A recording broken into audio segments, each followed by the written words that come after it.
बिस्मिल्लाहिर्रहमानिर्रहीम। नाज़रीन अस्सलाम वालेकुम, मैं हूँ इमरान वसीम। नाज़रीन, साबिक़ वज़ीर आज़म इमरान ख़ान की लाहौर की रिहाइशगाह ज़मान पार्क से मुतल्लिक़ 3 अहम अपडेट्स हैं और इन अपडेट्स में इमरान ख़ान साहब की जो मुमकिना गिरफ़्तारी है और जो नाकाबिले ज़मानत वारंट गिरफ़्तारी जारी होने की बातें की जा रही हैं, उनका टच भी इन 3 अपडेट्स में हम शामिल करेंगे। इसके अलावा फवाद चौधरी से मुतल्लिक एक और बुरी ख़बर है। परवेज़ इलाही पंजाब के साबिक़ वज़ीर आला, उनके लिए 2 बुरी ख़बरें हैं जिनकी तफ़सीलात इस प्रोग्राम में आपके साथ हम शेयर करेंगे। और इसके अलावा हमारे आज के वीलॉग की जो दीगर अहम ख़बरें हैं उनकी तफ़सीलात भी आप नाज़रीन की खिदमत में पेश करेंगे। तो पहली खबर से गुफ्तगू का आगाज़ करते हैं। इलेक्शन कमीशन ऑफ पाकिस्तान के ख़िलाफ़ एक बयान दिया गया फवाद चौधरी की जानिब से और फिर सेक्रेटरी इलेक्शन कमीशन ने, आप नाज़रीन ये जानते हैं कि इस्लामाबाद के पुलिस स्टेशन कोसार में एक कंप्लेंट फ़ाइल की गई और उस कंप्लेंट के ऊपर जब फवाद चौधरी के ख़िलाफ़ मुकदमा दर्ज हुआ तो कल सारा दिन इस FIR के हवाले से फवाद चौधरी की गिरफ़्तारी हुई। उन्हें लाहौर में कैंट कचहरी में पेश किया गया, फिर यहाँ पे उन्हें इस्लामाबाद लाया गया और फिर अल्टीमेटली मामला 2 रोज़ा जिस्मानी रिमांड पे जाकर जो है वो इख्तिताम पज़ीर हुआ। अब फवाद चौधरी को जो इस्लामाबाद पुलिस के हुकाम है, उन्होंने जुमे के रोज़ जो है वो इस्लामाबाद के मुतल्लिका मजिस्ट्रेट के सामने पेश करना है। लेकिन नाज़रीन, जिस स्टेटमेंट के ऊपर ये सारी कार्रवाई इस्लामाबाद पुलिस की जानिब से फवाद चौधरी के ख़िलाफ़ की गई, उसी स्टेटमेंट को बुनियाद बना के इलेक्शन कमीशन ने जो ख़बर आज रिपोर्ट की गई है उसमें यह कहा गया है कि इलेक्शन कमीशन ने इस स्टेटमेंट के ऊपर फवाद चौधरी को तौहीन अदालत का एक और शोकास नोटिस जो है वो जारी करके उनसे वजाहत मांगने का फ़ैसला किया है। अब इलेक्शन कमीशन ऑलरेडी एक केस जो है वो तौहीन इलेक्शन कमीशन का वो ज़ेर समात है, जिसमें इलेक्शन कमीशन जो है वो ना सिर्फ फवाद चौधरी, असद उमर, बल्कि इमरान ख़ान को भी जो है वो इश्तिहारी करार देने का जो है वो इंदिया दे चुका है। तो ये अगर नोटिस इलेक्शन कमीशन की जानिब से जारी होता है फवाद चौधरी को, ये इलेक्शन कमीशन की कंटेम्प्ट का दूसरा नोटिस फवाद चौधरी के ख़िलाफ़ जो है वो जारी होगा। इसके अलावा नाज़रीन, ज़मान पार्क से मुतल्लिक जो 3 अहम अपडेट्स हैं उनकी डिटेल पर आने से पहले परवेज़ इलाही साहब, जिन्होंने बतौर वज़ीर आला गुजरात डिवीज़न के लिए कोई 108 अरब के तरक्याती फ़ंड जारी किए थे, जिसमें ज़्यादातर जो तरक्याती फ़ंड्स थे, ज़्यादातर जो तरक्याती स्कीमें थीं वो गुजरात के उन 4 हलकों से मुतल्लिक थी जिसमें परवेज़ इलाही साहब खुद इलेक्शन लड़ते हैं, उनके बेटे इलेक्शन लड़ते हैं, वजाहत हुसैन के बेटे इलेक्शन लड़ते हैं और उनके जो सेक्रेटरी थे पंजाब असम्बली में बतौर वज़ीर आला, उनके जो भाई हैं वो इलेक्शन लड़ते थे। इन 4 हलकों को तकरीबन कोई 76 से 80 अरब के जो है वो तरक्याती फ़ंड्स या स्कीमें कह लें वो दी गई थी। तो परवेज़ इलाही साहब तो पंजाब की असम्बली तहलील होने के बाद जो है वो अब वज़ीर आला नहीं रहे। तो अब नाज़रीन, डेवलपमेंट ये हुई है कि महकमा ख़जाना की जानिब से ये जो तरक्याती फ़ंड गुजरात डिवीज़न के लिए 108 अरब के जारी किए गए थे, ये तमाम डेवलपमेंट फ़ंड जो हैं वो रोक लिए गए हैं। तो एक बुरी ख़बर परवेज़ इलाही साहब के लिए ये है। दूसरी ख़बर नाज़रीन, जो 22 जुलाई 2022 से लेके अब तक जितने भी पंजाब के महकमों में, वजारतों में परवेज़ इलाही की जानिब से जो नौकरियाँ दी गई, उनका रिकॉर्ड भी जो है वो चीफ़ सेक्रेटरी पंजाब ने मुतल्लिका वजारतों से जो है तलब कर लिया है कि बताया जाए कि 22 जुलाई से लेके जब वज़ीर आला बने परवेज़ इलाही साहब पंजाब के, तो जब वो वज़ीर आला के ओहदे से फ़ारिग हुए तो उन्होंने कितनी नौकरियां दी, मेरिट का कितना ख्याल रखा और उसका तरीक़ाकार क्या था। तो ये तफ़सीलात भी जो है वो अब सामने आने जा रही हैं, क्योंकि ये तफ़सीलात चीफ़ सेक्रेटरी, जो कि एक्चुअली सूबा चला रहा होता है, सूबे का चीफ़ एग्जीक्यूटिव होता है, उन्होंने ये डिटेल जो है तमाम वजारतों के सेक्रेटरी से जो है वो तलब कर ली है। इसके अलावा नाज़रीन, ज़मान पार्क से मुतल्लिक आप जानते हैं कि इमरान ख़ान साहब की रिहाइशगाह है यहाँ बनीगाला इस्लामाबाद में, ख़ान साहब की रिहाइशगाह। और ये जो ज़मान पार्क की रिहाइशगाह है, ये ख़ान साहब की यानी एक इनहेरेंट प्रॉपर्टी आप उसे कह सकते हैं ख़ान साहब की। तो ख़ान साहब जब से ज़ख्मी हुए हैं लाहौर की ज़मान पार्क की रिहाइशगाह में मौजूद हैं। लेकिन आज एक कॉलम आया है जावेद चौधरी साहब का, जिसमें ये ख़बर सामने आई है कि जब इमरान ख़ान साहब का बुशरा बीबी के साथ निकाह हुआ, इस निकाह में बुशरा बीबी साहिबा ने इस बात का तकाज़ा किया कि हक़ महर में उन्हें जो बनीगाला की रिहाइशगाह इस्लामाबाद की वो उनके हक़ महर में दी जाए। तो ओन चौधरी साहब के साथ ये गुफ्तगू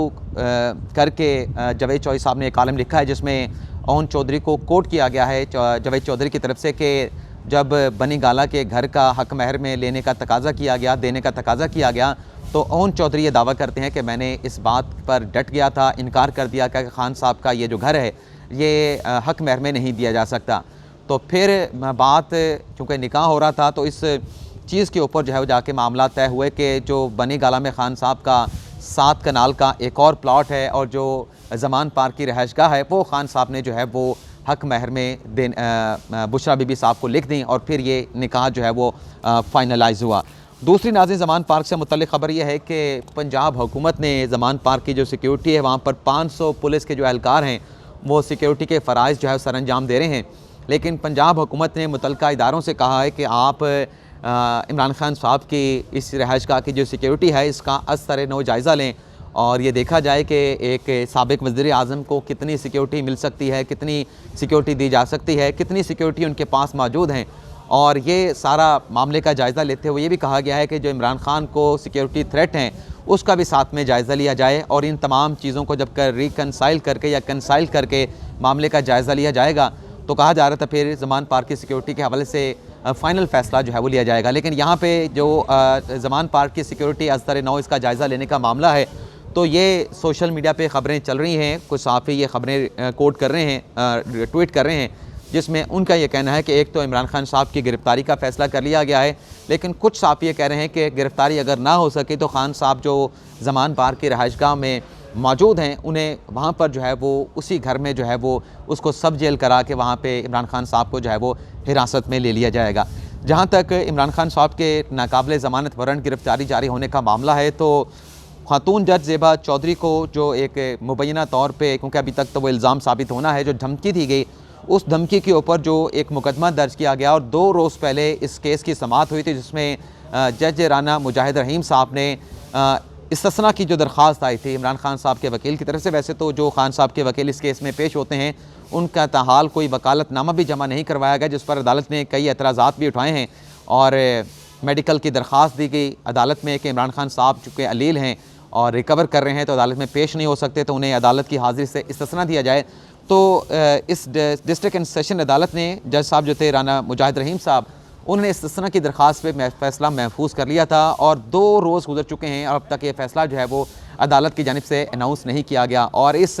फ़ैसले को लेके अब ये चहमगोइयाँ की जा रही हैं कि इतना बड़ा ये मैटर तो है नहीं कि इस्तिस्ना की दरख्वास्त के ऊपर 2 दिन फ़ैसला महफूज रखा जा सके। तो चहमगोइयाँ ये चल रही हैं कि हो सकता है कि इस केस में जो प्रोसिक्यूटर की जानिब से दरख्वास्त की गई, इब्तिदा की गई कि इमरान खान बार बार बुलाने के ऊपर अदालत में पेश नहीं हो रहे तो उनके नाकाबिले ज़मानत वारंट गिरफ़्तारी जो है वो जारी किए जाएँ। तो ये भी चहमगोइयाँ हो रही हैं कि हो सकता है कि इस केस में इमरान खान साहब के या तो नाकाबिले ज़मानत या फिर काबिले ज़मानत वारंट गिरफ़्तारी जो है वो जारी हो सकते हैं।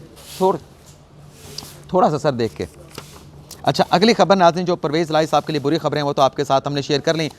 Chief election commission Sikandar Sultan Raja उन्होंने नाज़रीन अपने एक फ़ैसले पर इंतहाई मायूसी का इज़हार किया है। बल्दियाती इंतखाबात में आप नाज़रीन जानते हैं कि जो आरओज़ की ज़िम्मेदारियाँ थी वो इंतज़ामी अफसरान को दी गई थी, तो अब इस फ़ैसले के ऊपर जो है वो chief election commission Sikandar Sultan Raja साहब ने इंतहाई मायूसी का इज़हार किया है और उन्होंने ये कहा है कि कराची के बल्दियाती इंतखाबात में जो इंतज़ामी अफसरान को आरओज़ की ज़िम्मेदारियाँ सौंपी गई, ये ज़िम्मेदारियाँ उन्हें देने का जो तजर्बा था वो कोई इतना अच्छा साबित नहीं हुआ।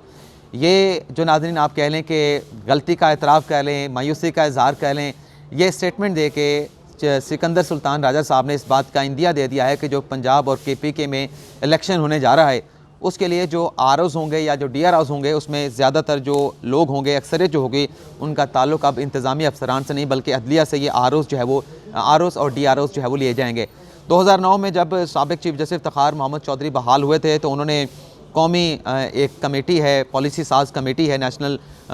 अदालती पॉलिसी साज कमेटी, उसमें यह फ़ैसला किया था कि अब इलेक्शन में जो जुडिशल अफसरान हैं वो प्रोवाइड नहीं किए जाएंगे। लेकिन फिर 2013 में इमरान खान साहब का बार बार ये मुतालबा रहा कि जो इंतखाबात 2013 के होने हैं वो अदलिया की छतरी के नीचे करवाए जाएँ, अदलिया की निगरानी के नीचे करवाए जाएँ। यानी इसका मतलब ये था कि जो जुडिशल अफसरान हैं, जो आरओज़ बनते हैं, जो DROs बनते हैं, उन्हें ये ज़िम्मेदारी जो है वो सौंपी जाए जो अदलिया से जुडिशल अफसरान हैं। तो 2013 से में फिर एक लेटर आया था इलेक्शन कमीशन से और फिर इफ्तिखार मोहम्मद चौधरी साहब ने दोबारा से ये इजाज़त दे दी कि जुडिशल अफसरान जो है वो RO और DROs की जो ज़िम्मेदारियाँ हैं वो निभाएंगे 2013 के इलेक्शन में। तो अब ये लग रहा है कि चीफ इलेक्शन कमिश्नर इस इलेक्शन में भी जो है वो DROs और वैसे तो बाकी इलेक्शन में भी जो DROs ROs थे वो जुडिशरी से लिए गए थे, लेकिन अभी हालिया जो तजर्बा किया इलेक्शन कमीशन ने बल्दियाती इंतखाबात में कि इंतज़ामी अफसरान को जिम्मेदारियाँ सौंपी गई, तो इलेक्शन कमीशन ने उस फैसले के ऊपर इंतज़ामी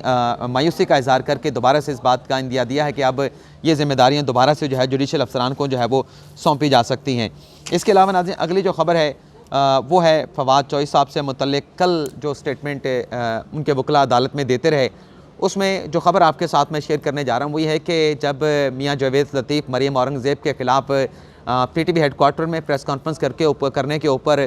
पेशावर में मुकदमा दर्ज हुआ और लाहौर में मुकदमा दर्ज हुआ, तो कल जब फवाद चौधरी साहब को अदालत में पेश किया गया था, उनके जिस्मानी रिमांड की प्रोसिक्यूशन ने और इलेक्शन कमीशन के वकला इस्तदा कर रहे थे, तो फवाद चौधरी साहब के वकला ये कह रहे थे कि ये वकूआ जो स्टेटमेंट दिया है फवाद चौधरी साहब ने वो तो लाहौर में दिया है, तो मुकदमा तो ये दर्ज होना चाहिए जो है वो लाहौर में ये गिरफ़्तारी होनी चाहिए थी। तो इसमें मैं जो चीज़ निकाल रहा हूँ कि देखें, जब आप खुद अपने सियासी मुखालफिन के ख़िलाफ़ इस तरह के मुकदमा दर्ज करवाते हैं तो आप इसका एक मौके पे एक नैरेटिव भी लेके सामने आते हैं, लेकिन जब कल फवाद चौधरी को गिरफ़्तार किया गया तो अपने नैरेटिव के ख़िलाफ़ ही PTI के वकला फवाद चौधरी के वकला जो है वो स्टेटमेंट दे रहे थे। और फिर फवाद चौधरी साहब ने भी कहा कि मैंने जो भी स्टेटमेंट दिया है वो मेरी मन मर्ज़ी का, मेरी ख्वाहिश का स्टेटमेंट नहीं था, बल्कि मैं एक सियासी जमात का तर्जमान हूँ, तो मेरा स्टेटमेंट जो है उस सियासी जमात का जो है स्टेटमेंट समझा जाए। यानी फवाद चौधरी साहब जो कह रहे थे कि मेरे ऊपर जो मुकदमा दर्ज किया गया है ये वो मुकदमा है जो नेल्सन मंडेला पे दर्ज किया गया था, लेकिन जब अदालत में पेश हुए तो फवाद चौधरी साहब ने इसे ज़ाती हैसियत में, इनफरादी हैसियत में इस स्टेटमेंट को ओन करने से इनकार किया और ये स्टेटमेंट जो है उन्होंने पाकिस्तान तहरीक-ए-इंसाफ की और इमरान खान की जो है पॉलिसी जो है इस बयान को करार दिया। अगली खबर नाज़रीन आमिर डोगर साहब से मुतल्लिक है, पाकिस्तान तहरीक-ए-इंसाफ से मुतल्लिक है। PTI के जिन 43 अरकान असम्बली के कौमी असम्बली के इस्तीफ़े एक्सेप्ट हुए थे, उन इस्तीफ़ों को एक्सेप्ट करने के बाद फिर इलेक्शन कमीशन भेजा गया, वहाँ से उन 43 PTI के अरकान को डीनोटिफाई किया गया था और फिर उसी रोज़ जो है PTI के कुछ 6 अरकान असम्बली जिनके इस्तीफ़े एक्सेप्ट हुए थे वो यहाँ पे सुप्रीम कोर्ट पहुँचे थे ताकि चीफ जस्टिस के साथ मुलाकात हो सके, रजिस्ट्रार के साथ मुलाकात हो सके, लेकिन उनकी ये जो कोशिश थी ये कामयाब साबित ना हो सकी। अब खबर नाज़रीन ये सामने आई है कि ये जो 43 इस्तीफ़े एक्सेप्ट किए गए हैं इन्हें चैलेंज करने का फ़ैसला किया गया है और इसमें हवाले से जो फर्दर पेशरफ सामने आई है उसमें यह कहा गया है कि जो 43 लोगों के इस्तीफ़े एक्सेप्ट हुए हैं उसमें जो ख़वातीन शामिल हैं उनसे इस मामले को हाई कोर्ट में चैलेंज करने के लिए 1,25,000 कहा गया है कि आप 1,25,000 फ़ीस दें, और जो मर्द हज़रात जिनके इस्तीफ़े एक्सेप्ट हुए हैं उन्हें कहा गया कि आप 1,50,000 फ़ीस दें ताकि आपके जो इस्तीफ़े एक्सेप्ट होने का मामला है, हमने दरख्वास्तें दी थी इलेक्शन कमीशन में भी और स्पीकर नेशनल असम्बली को भी, लेकिन दरख्वास्तें देने के बावजूद भी जो इस्तीफ़े हैं वो एक्सेप्ट कर लिए गए हैं, तो ये एक गैर कानूनी गैर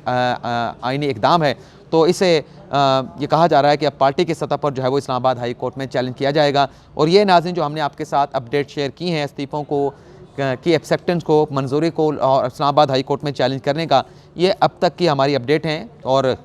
सियासत में आप जानते हैं कि आज जो फैसला हो वो सियासी फ़ैसला दूसरे दिन जाके तब्दील भी हो जाता है। और इस खबर को नाज़रीन हमारे एक साफ़ी दोस्त हैं काशिर रफ़ीक साहब, उन्होंने इस खबर को जो है वो रिपोर्ट किया है कि ये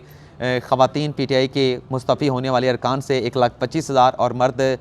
PTI के अरकान कौमी असम्बली जो है वो 1,50,000 जो है वो वकला की फ़ीसद की मद में जो है वो इकट्ठे किए जा रहे हैं। तो ये है नाज़रीन आज का हमारा व्लॉग, आपसे इजाज़त चाहेंगे। अल्लाह ताला हम सब का आमीन। अपनी दुआ में याद रखिएगा। अल्लाह हाफ़िज़।